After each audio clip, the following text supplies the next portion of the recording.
There were a lot of close elections. There was at least one case where there was a tie, a few separated by single-digit votes, and then several claims for recount that were kind of outside that small window of possibility to actually get a recount.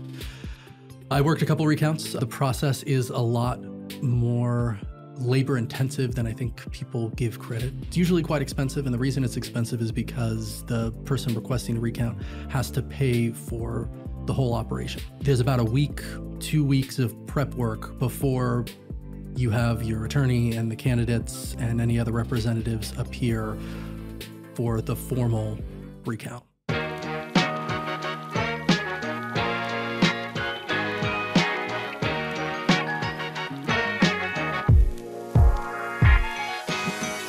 Hello and welcome to another episode of Sacktown Talks. Today we're glad to be joined by Nick Sanders.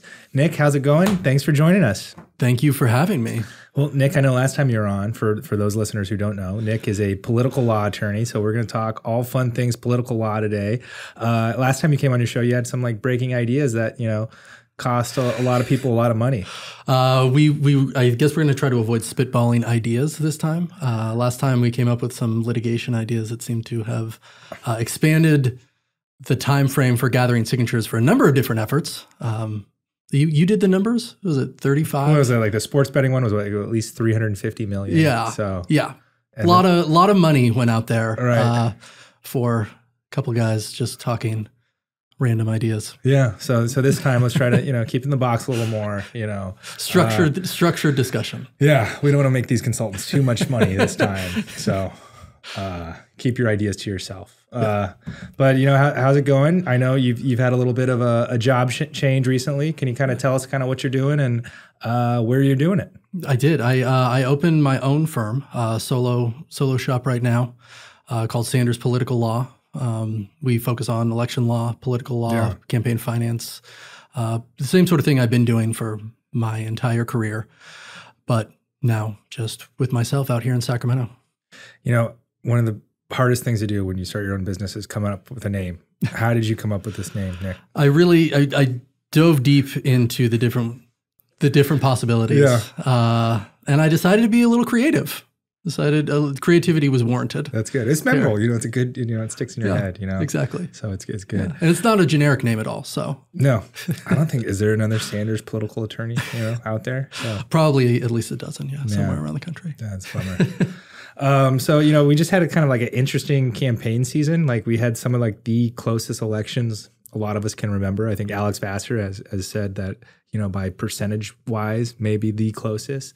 And with close elections comes, recounts. Yes. Can you kind of go over that process for our listeners and kind of talk about some of these close elections up and down the state? Sure, absolutely. Yeah, there were a lot of close elections. Definitely at the local level, you saw them. There was one case where there was a tie, at least one case where there was a tie, a few separated by single-digit votes, and then several claims for recount that were kind of outside that small window of possibility to actually get a recount. I worked a couple recounts. The process is a lot more labor-intensive than I think people give credit for. People request a recount. It's usually quite expensive, and the reason it's expensive is because the person requesting a recount has to pay for the whole operation. They have to pay for the staffers to come out. And when you think it's a recount, most of us even those of us who are involved with political operations, think of counting votes as a recount. So you just grab the votes and you count them again. But the problem is that when you request a recount, they've already done all of the counting. So when you go into a county registrar of voters office and you say, I want to recount in city A, that registrar of voters has to send a few people down to their warehouse, pull out a couple thousand boxes of ballots, go through those boxes, pull out the 2 or 3 ballots that are relevant in each box, and then pull them out for an actual recount. So, usually when you have a recount, there's about a week, 2 weeks of prep work before you have your attorney and the candidates and any other representatives appear for the formal recount. And that's where it gets expensive, right? You're talking about, having a dozen staff members over the course of a couple of weeks. It can add up quick. Yeah. I don't know, for us old enough to remember like the whole Bush v. Gore hanging Chad issue. Like obviously, I guess in every election, there's some questionable ballots where someone messed up or someone, voted a little odd. They have to kind of figure it out. I guess how many usually, I guess in a county, how many ballots of like, I don't knows are there that people are fighting of, oh no, he wanted to vote this way or that way, that you guys are kind of litigating at the moment of which way this person intended to vote. Yeah, I think most of it is typically resolved by the time it gets to the recount. At this point, the election administration rules have trended in one direction, and that's to allow as many votes as possible. And it has made it so there are a lot of ballots that are counted. That does mean that there are a couple at the end where there are questionable calls. I would say I was involved with one recount directly, and there was another recount in the same registrar. So I got to see two recounts at the same time. I think in ours there were a half dozen challenged ballots out of several thousand. So it's a very small number. Right. And of those, 2 or 3 actually changed. So we're talking about a very, very small number of ballots in an election that are either counted wrong or are even challengeable under the framework that are provided. Yeah. I think like which one? It was like that Wallace Holstage one in Palm Springs. Like I feel like it was like 100 ballots, or it was like really close. It seems really close. Yeah. It seems really close, but it's really hard to find 100 ballots that were either counted improperly or even have questionable problems. Because when you're talking about a recount, when I say it's all been resolved, a lot of the questions come at the time the ballots are received. So, I always give the example of recently my wife was voting on something. She marked one way on an initiative and then realized she had read it wrong and wanted to vote the other way.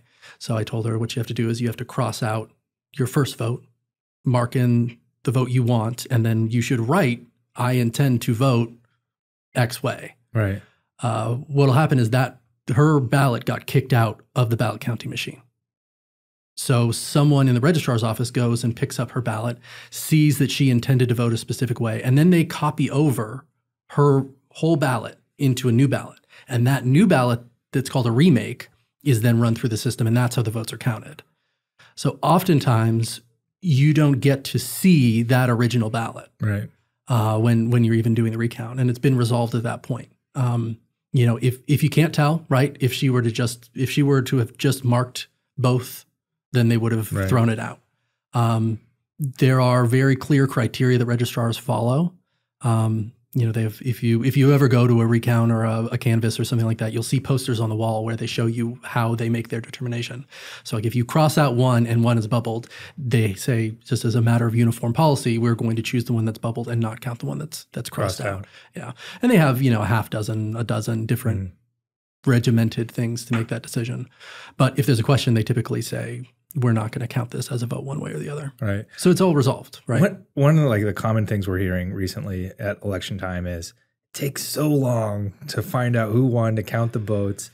And it didn't seem to be like this way maybe even 5 years ago. Yeah. Kind of what's changed and why does it take so long to count these ballots, and kind of what can be done to kind of speed up the process?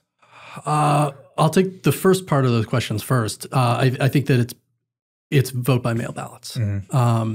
Voting by mail, no normative thing one way or the other. It just takes longer. When a registrar receives a vote by mail ballot, it's in an envelope and there's a signature attached to it. The first thing they have to do is make sure that signature matches. And so it has to go to a staffer at the registrar's office. Often there are temporary workers who are doing other things during the vote counting process. But a staffer at the registrar will look at the signature on the envelope. They'll type in the person's name, and the signature from their voter registration will pop up on a computer. Then they compare whether the signature on the envelope matches the signature on the computer screen. Most of the time it does, and it moves on. Sometimes it doesn't, or there's a question, and so it has to go up to another level of review. Then there's a supervisor who has access to more signatures that are within the county's scope of information, right? Land deeds, for instance, right? If you sign a land deed with the county, they have multiple signatures that on file for you. So they'll look at those and see if there's something there. And then it usually, if it keeps getting kicked off, it'll go all the way to the registrar. So I mean, this is maybe 3 or 4 years old, but I was talking to a registrar who told me that by the time it gets to him, it had been reviewed 6 times already. So, Wow. when you have double the amount of mail-in ballots or whatever it is now, it's just going to take longer. This process just takes a long time. And that's before you can even count the ballots, right? Once you get them out of the envelope and you've verified everything and you run them through the machine, it's the same amount of time. But just getting to that point where you're running the ballots, it just takes quite an effort. Right. And this is again to that point of, the way that we vote has trended one direction. We've made it very easy. I think how do you fix it? I'm not sure. I don't know how you can fix it without changing the procedures a little bit in a way that's currently viewed as making it harder to vote. Right. Well, I guess, I don't know, some people are like, okay, so you can mail your ballot in, was it like 30 days beforehand? But they don't count them until election day, right? Some they changed those rules, so some registrars are doing them earlier. It used to be that they would kind of put a stop to counting the week before an election. And some registrars still do that to some degree. I haven't gotten a firm sense of which registrars do and which registrars don't. I think that the voter choice jurisdictions, these are the jurisdictions that decrease the number of polling places, but have polling centers where you go in and they'll print you a ballot based on your location or where your voting residence.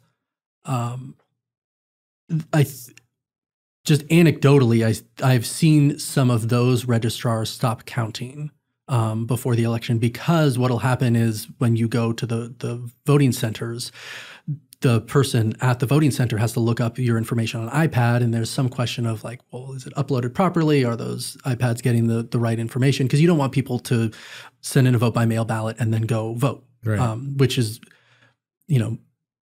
the vast majority of time that something like that happens is because someone sent in their mail-in ballot and they forgot that they sent in their mail-in ballot, or their spouse sent in their mail-in ballot for them. They don't know if their spouse sent it, so they go into the voting center. But having that information is critical to the people at the voting centers, and so changing that information constantly right before an election can just lead to some strange informational issues, right? Kind of, but back on the topic of recounts real quick, a lot of people talk about, I guess, triggering automatic recounts and if elections are certain close. Is that something like a county level or a registrar level kind of decision when to trigger an automatic recount, or is it some sort of state law procedure on that? So you can do it in either way. There's never a discretion on the registrar to do a recount. There is the capacity for a local jurisdiction to institute automatic recounts within the county if it's within a certain percentage difference or a solid sum difference of votes. And it's definitely within the state's capacity to say all elections in the state, or if they're within a certain percentage, if there's a certain number of votes, we're going to do a recount. Like we talked about before, I think that number is a lot, the percentage difference to actually make a change is a lot smaller than most people think. Right. So if there is action to cause automatic recounts in California, which I've heard there is some legislative ideas to do that, it's probably going to end up sounding like it's not going to cause that many recounts, and it probably won't cause that many recounts. But in reality, they'll probably find the place where it's actually going to make a difference, and it's just going to seem really small to everyone else. It's interesting. Like, so, you advise candidates, you advise clients and ballot initiatives. At what point would you advise your client, like, we should do a recount or we shouldn't? Like, how close? Like, when is it worth it? Yeah, I mean, the ones that were tied this election, that's definitely one where you may want to take a flyer on it. In reality, though, I think you're probably 0.1, 0.2% difference. Right. Unless you're talking about a smaller jurisdiction where the number of actual votes is, maybe 10, even if that's more than 0.1%. But if, there's a specific number of votes that you're looking for that may be challengeable. A handful. Yeah, a handful, right? If it's more than a dozen, then I'm questioning whether or not there's going to be anything there worthwhile. Because it gets really expensive. Like Yeah. I remember John Perez tried to do a recount years ago when he was running for a state controller or something like that. It was just like millions and millions. A statewide recount. Yeah, and you have to pay every day. I mean, it's every day you show up with a cashier's check for however many million to have all those registrars around the state. That's crazy. Out there counting. Now, the big advantage to having an automatic recount is that it then would be paid for by public funds, because that is one of the issues, right? Is you have a small jurisdiction where it's a small number of votes, and let's say it's 8 or 9 votes, right? Well, 8 or 9 votes to most people probably sounds like there should be a recount, but I may tell my client, that's just not worth the money, right? I don't think that you're going to find 8 votes. Right. Maybe they will, maybe they won't. It depends on the situation, what was going on the ground, how the voting in the past has been done. But, giving voters that sense of comfort may be worth the expenditure of public funds if it's within, 2 dozen or whatever it is that they decide to do. Right. I guess kind of turning to a new subject of kind of the world of the FPPC, kind of what's going on there, and kind of what's new in, I guess, political law that, people are kind of up in arms about. Yeah, I think the biggest issue going on with the FPPC, and actually probably within the election political law world, is what's called SB 1439. This is the extension of the Levine Act, or the pay-to-play rules, to local elected officials. So who did they used to apply to prior to, I guess, the implementation of this bill? It used to be those who were appointed. Anyone who is appointed would be subject to these rules. And the rules are, if you get more than $250 from someone who's a party or a participant or an agent of one of those two in a matter that's before your agency, then you need to recuse yourself. That's the rule. It wasn't really that big of a deal before because there weren't that many appointed boards. I mean, I think that I dealt with it most when you're talking about, a developer who's contributing to someone who's running for city council, who's also sitting on the planning commission, right? Well, you have to tell that person, like, hey, if your matter goes before the planning commission while they're running for office, they're going to be disqualified from voting on that. But that's a pretty niche trigger for a law. And there were some other ones, right? There's always been questions of labor agreements and things like that. But now it's a little bit weird because the law was passed to apply everywhere. And there was an exception for local elected officials. They just said these rules don't apply to local elected officials. So they changed the law in some dramatic ways, but then they also, most dramatic change was they removed the exception.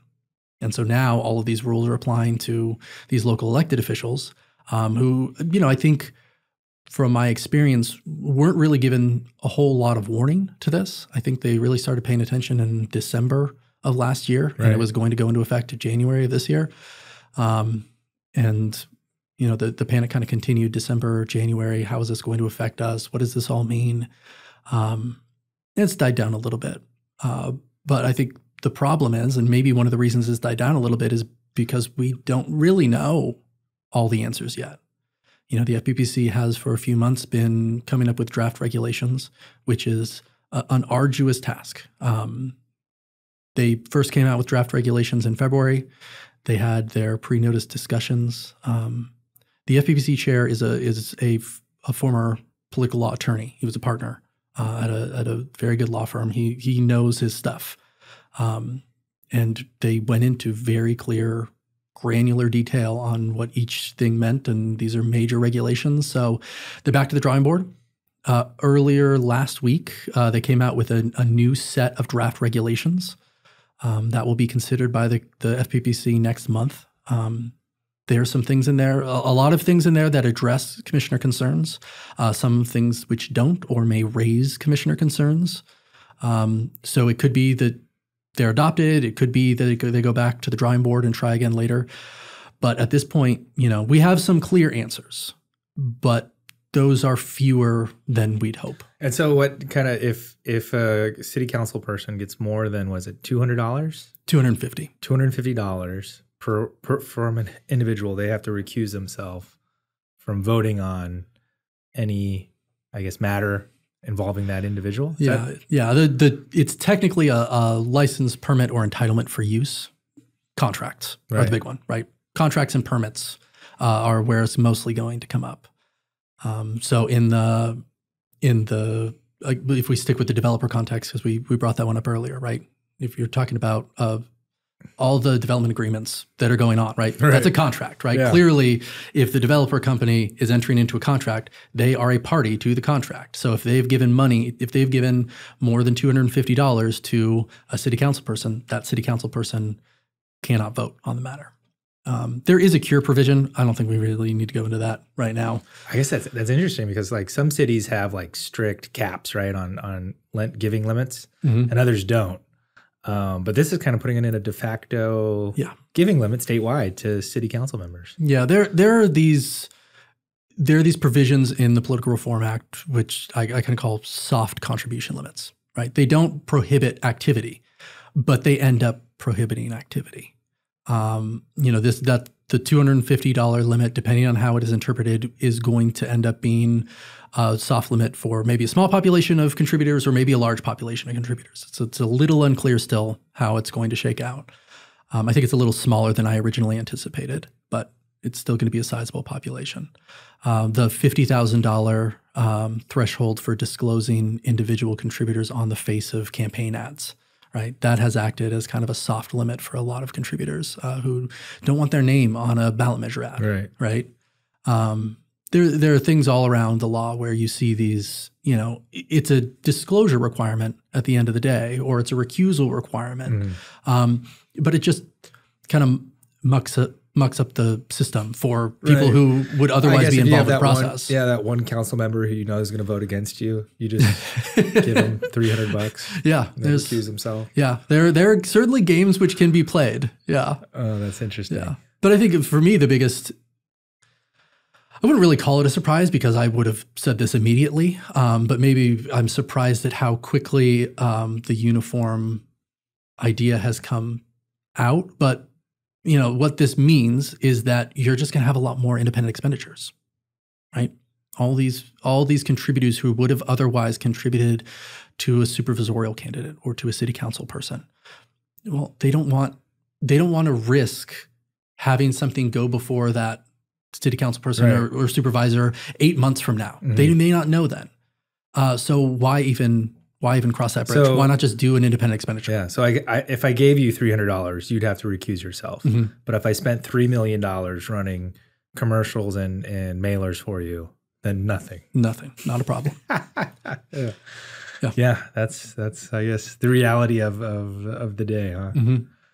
Now, and obviously, if you spent $3 million, that's going to be disclosed, right? And so that becomes a political issue for the candidate anyway. But it's trade-off. It's trade-off. Whenever you try to regulate certain activity, you're going to have a trade-off in what is valuable for disclosure in the political arena and what is valuable for, actual hard legal obligations. I guess that's like interesting is, as we're dealing with this housing, crisis and they want us to build more. And this is kind of, where it's all kind of getting ironed out, right? At the local level, right? Developers fighting to build, people fighting to not have them not build. And if you're just taking developers out of the game, like what's the consequence that's going to have on them trying to get, stuff built to kind of alleviate a lot of these issues we have. So absolutely. I think you brought this up before, but there's not a clear equal protection issue with the law. Right. But there are some equal protection issues implicated by it. To your point, there's the developers are going to be essentially brought out of the political contribution game by this. Where on the other hand, unions aren't, right? Exactly. Yeah. So just last week, and it's unclear how this will shake out, but just last week, the FPPC put out an advice letter saying that PLAs are considered labor agreements for the purposes of the Levine Act, for 84308, for SB 1439, whatever we're calling it. And because they're labor agreements, they are exempt from all of these requirements. A couple days later, the FPPC staff followed up with their new draft regs that I mentioned. And in the draft regs, they say a PLA is exempt from this law as a labor agreement. The regulation is a little more nuanced. It ties to a specific statute, and so I've heard questions of which PLAs it applies to. There's some consideration of whether the private PLAs are covered and how prior FPPC advice implicates that. But essentially, it creates a big loophole for labor agreements. Right. And again, not a normative statement; it just does. Right. And so the question is that an equal protection issue? I think it certainly implicates one. But that's been, Right. that's been, that's been something that's been on the minds of folks for a long time, Right. though. I mean, the FPPC initially carved out certain elements of PLAs from this law in a different context a few years ago. And there are other attorneys who've been beating the equal protection drum on that basis since 2020, 2021, whenever that happened. So this has been around for a while, and I think depending on how the FPPC drafts these things, it may come more to the forefront. Right. I should mention this right now. There has been litigation filed about this law. It's currently winding its way through the courts. Right. It's going to take forever. So I guess where do they file? Like, is it just at, I guess, where do they file? Some sort of a constitutional challenge or? Yeah, it's a writ challenge. This is Bell McAndrews. They're exceptional attorneys out of Sacramento too. They have a couple of what I consider very good claims saying that the law itself, it doesn't follow the original enactment of the Political Reform Act. So it goes in a different direction than the voters wanted. And if you want to change a voter initiative, as you probably know, you need to do an initiative. Yeah. So that's the main claim. I don't know whether they would be interested in adding an equal protection claim, depending on how this comes out. But that's an option for them, right? You can amend a writ complaint. Right. Is it in Superior Court or they go straight to the third DCA? Or? It's Superior Court right now. Yeah. So it's in Sacramento Superior Court. I haven't seen anything that's trying to expedite it. I have not. I also haven't seen any TRO. So they're not trying to stop its implementation right now. They're just asking the court the question. Right. Calmly and rationally, like, is this a problem? Right. Does this violate our rules on initiative laws? Well, that's interesting. Keep our eyes on that. Yeah. It's kind of an interesting time for, I guess, political law attorneys, right? An election just ended. That's, where the bulk of your work is. And you kind of have this, another year and a half until the next election? Or so in kind theory. of what do you guys do in the meantime? I have heard that there was downtime at one point. Yeah.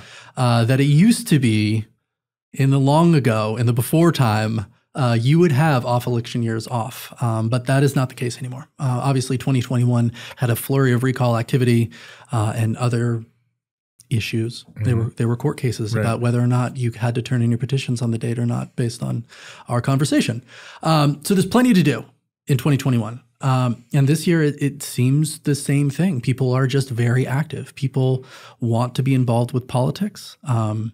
There's special elections. There's obviously the U.S. Senate is a big thing going on, and it's causing people to move around, to recalculate things. Right now, also in preparation for 2024, is kind of prime initiative time. I'm drafting plenty of local ballot measures. The statewide stuff is we're kind of at the end there, but the statewide stuff is still going strong. The local stuff is still going very strong. We're entering the time when they'll be submitted. The local level is slightly different from the statewide process, but it's essentially the same. You turn in some documents along with your legal language. You get back some stuff from the city, and then you go collect a bunch of signatures and try to qualify for the ballot. Turning it in now for local jurisdictions kind of helps you get the full amount of time you would get to gather signatures, which is 6 months. That's the maximum amount of time you can have your signatures out there. So that's all going on right now. It used to be the maximum amount of time, right? True, yes. But thanks to Sacktown Talks, there's now some sort of loophole. Right, precedent. The big one right now, I think this year, and maybe this is just my personal experience, but I have heard anecdotally that I'm not the only one seeing this increase. There are a lot of local special taxes. So in California, I'm sure you know this. I'm sure your listeners know this too. But there's general taxes, which are just we raise money, it goes into the general fund. There are special taxes that say we raise money, it goes into a special fund for these purposes. Right. I want to say 5-6 years ago, there was a court case called Upland where the Supreme Court on other constitutional issues, but you could pretty easily read in that it was talking about special and general taxes for local initiatives. They said that the term governing body in Prop 218, which limits it sets the rules for special and general tax assessments, it only means governing body. So to the extent that a special tax is put on the ballot by a board of supervisors, they need to go get 2/3 of the electorate to approve it. But if it's done by initiative, well, they're not the governing body. So the rule that says the governing body has to get 2/3 of the electorate to approve it, well, that's just not there. So there was some gray area for quite a bit of time. There was obviously disagreement within the political law bar and tax law bar and constitutional bar and all those folks about what local government bar. What did this mean? Oh, it was the most interesting. I loved it. I don't know. And they, it ended up not the Supreme Court, but the appellate courts and the Supreme Court's declined to take this, but the appellate courts have said, no, like if an initiative, citizens initiative, puts a special tax before voters, it passes with a simple majority. So there's been an increase in those laws. I've written several of them. I wrote several of them early on when the Upland case was still a question of whether it applied. And I'm writing many more now. And I think that there's kind of a fire under a lot of folks right now because there's a statewide initiative on November 2024. Which already qualified. Qualified. It's there. It's going to be on. This California Business Roundtable put this forward. At it again. The Business Roundtable's at it again. Well, they tried to do this before, and then there was a legislative negotiation. Right, and they on the soda tax, right? Exactly. Yeah. There was. What are they negotiating for now? I have not heard any inkling that there is negotiation. I've heard optimism from their side, although I've also heard optimism from the opponents of this measure. But what the measure is going to do is it's going to, what they would say, fix the glitch, right? They're going to apply the 2/3 voter approval requirement to citizens initiatives, just as it is for initiatives placed on the ballot by a local government. So if this law passes, if a local government wants to raise a tax on anything in their jurisdiction, they're going to need a 2/3 vote. Well, a special tax, and that's still the rule now. So anytime a board of supervisors puts a city council, whatever it is, special district, school district, whatever it is, puts a tax on the ballot, and it's a special tax, so it's going to be spent on specific things. Right. They need approval of 2/3 of the electorate. But if it goes to the general fund, then it's a simple majority. Oh, yeah. If the same tax is put on by citizens initiative, and it's a special tax, same exact initiative, it only needs a simple majority. So that's what California Business Roundtable will call a glitch. The Supreme Court doesn't think so. The California Supreme Court doesn't think so, right? They say Prop 218 says governing bodies are subject to this 2/3 voter approval requirement. Right. And the people are not a governing body. So this Prop 218 amendment would change that. So citizens initiatives and local governments trying to pass a special tax both need 2/3 majority voter approval in order to implement that tax. One of the wrinkles, we're getting a bunch more, and I think that it's people wanting to get it on the books now, hoping that this doesn't pass because then you won't even get a chance to bring us, there's not going to be the wherewithal to try to pass a special tax with 2/3 majority when you could just have the city council or board of supervisors do it.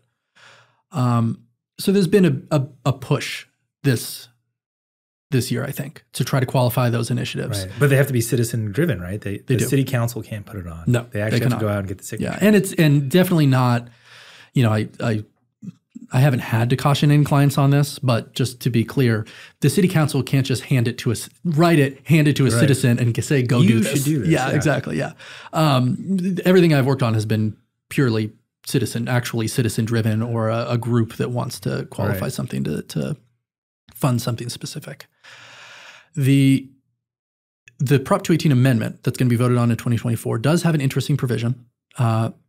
It purports to require reauthorization of any taxes passed. I'm blanking on the number now, but I want to say it's since 2020 or 2021. Right. That passed, a citizens initiative that passed with more than a simple majority, but less than 2/3. It says they're going to be void unless they're reauthorized according to the requirements of the initiative, which is, among other things, a 2/3 voter approval. It's unclear whether that counts as retroactive application.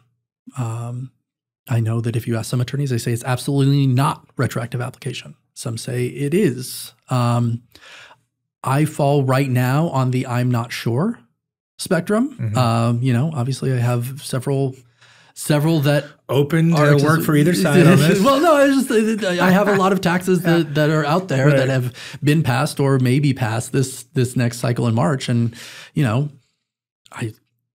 I think that they might still be valid. Mm-hmm. There is a court case that I am aware of. It's an appellate court case, right? So unclear. An appellate court case where I guess the original Prop 218 had this same provision. And the appellate court looked at it and they didn't rule on the provision, but they mentioned the provision. And they mentioned the provision in what seems to be a positive way, right? They don't say it had this provision and now it's totally invalid, right? They say, well, it had this provision, so X, Y, and Z, right? It's totally dicta. It doesn't mean anything. It has no legal significance. But that's the only time I can see a court looking at this sort of reauthorization requirement. And it certainly was a negative, right? That will obviously be the focus of actual litigation should the Prop 218 amendment pass in November. So the courts will get a very, very clear, unadulterated look at that issue. Right. I can't tell you one way or the other. I guess, we were talking earlier, like this originally stemmed, a few years ago on a soda tax issue. Mm-hmm. But as you said, it only applies to, I guess, taxes to special funds, right? Mm-hmm. So a city could still do a soda tax, but the money just goes to the general fund. Mm-hmm. I guess why are cities like specifically looking to use special funds versus general fund? Is that the issue, or kind of what? Why not? Like, what does a city care if it's a general fund money or special fund money? People like special taxes. Yeah. I mean, people like the stability of saying, of our sales tax, 50% or 1/2 cent always goes to police, or always goes to fire, or always goes to parks, or always goes to the arts, right? Having that's an easier sell, I think, for a lot of politicians to make, rather than, hey, you should give us more money. And then we'll decide where it goes. Exactly. It's, hey, you should want to pay this money to make our parks better. Right. To make our police better, to make our fire department better, to do fire prevention, right? All sorts of things. When you can point to a project, it just seems to be an easier political sell. Now, that's not always the case, right? Especially when you're talking about 2/3 versus a simple majority. Like, that's a huge because electoral lift. How often do 2/3 votes happen? Not that it's not uncommon. Really, okay. It's not uncommon because a lot of people. I mean, you're at the local level, right? A lot of people agree on certain things, right? I live in Davis. Right. If you put a parcel tax in front of a Davisite for schools, it's gonna get 66% of the vote, right? Like it's always going to get the vote. It just depends on what the priorities of the community are, right? So I think that what you're seeing now is you're seeing these interest groups that say, like, this might be our last chance to make that sale. Right. And most of them are not anticipating 2/3 voter approval, but wouldn't be surprised at 2/3 voter approval. They just don't want to have to go through the process of losing because they get 65%. Right. Which is still a lot. Still a lot. Yeah. But I wouldn't be surprised if any of them get, I would be surprised if any, based on the polling I've seen and the ones that I've drafted, I would be surprised if any of them got less than 60%, right? So you're still in that realm. It's just once you get to, 60, 63%, how do you get those extra 2, 3? Right. You're talking about a very those are the most difficult points speaking with political consultants who do this type of thing, like those are the most difficult points to get, or those last few to get over the 2/3 So kind mark. of, you said you've talked to both sides on this. So on one side, you got the business roundtable, the business folks. Who's on the other side of this? Who are the opponents that are lining up on it, you think? The people I've talked to have been consultants who are trying to pass these taxes. So I'm not exactly, I don't know who the actual opposition group will be. I can't imagine teachers would really like this too much. Maybe not. Yeah. But no, because one of the things I did go to teachers. Yeah, it could be. I would guess that there would be a lot of organized labor will be against this. Most special taxes that I've seen fund those things I talked about. Right? Parks probably doesn't have necessarily an organized labor around it, but police, fire prevention, hospitals, schools. Yeah, we're talking about very, very clear organized labor groups who will find it more difficult to pass these measures. Right. Because, at the end of the day, I haven't worked on any of these specifically, but I've heard stories of listen, if they don't think they can get it done with their city council, they're just going to go directly to the people. And they have an easier time getting that anyway, because they only have to get a simple majority versus 2/3. Right. So it's a good time to be a local signature gatherer. I believe it is. This is what I always love talking to you about is what's like the per signature fee going on right now in some of these local jurisdictions? I actually haven't seen one yet. I will see them next week, but I haven't seen them yet. I mean, the last time I checked was at the height before the November election. The lowest estimate I got was $25 a signature. And what was like the highest?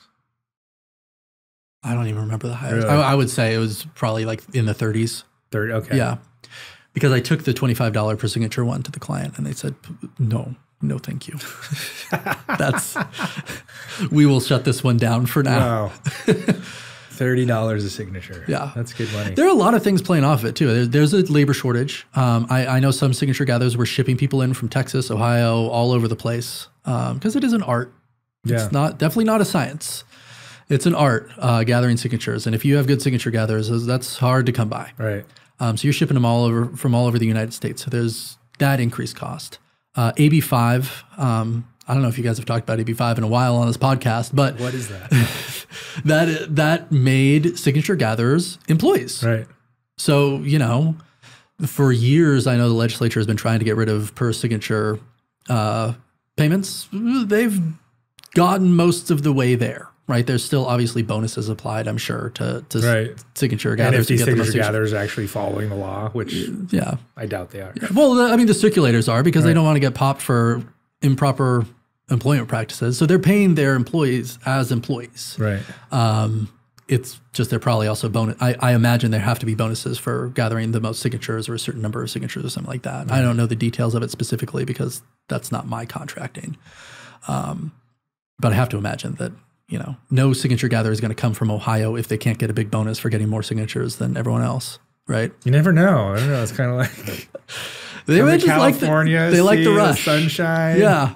They like the rush of asking people to sign referendum petitions. Yeah, that's something. Oh. Well, awesome, Nick. So good to hear from you again and kind of see what's going on. For our listeners who want to know what you're up to or where to find you, where can they find you?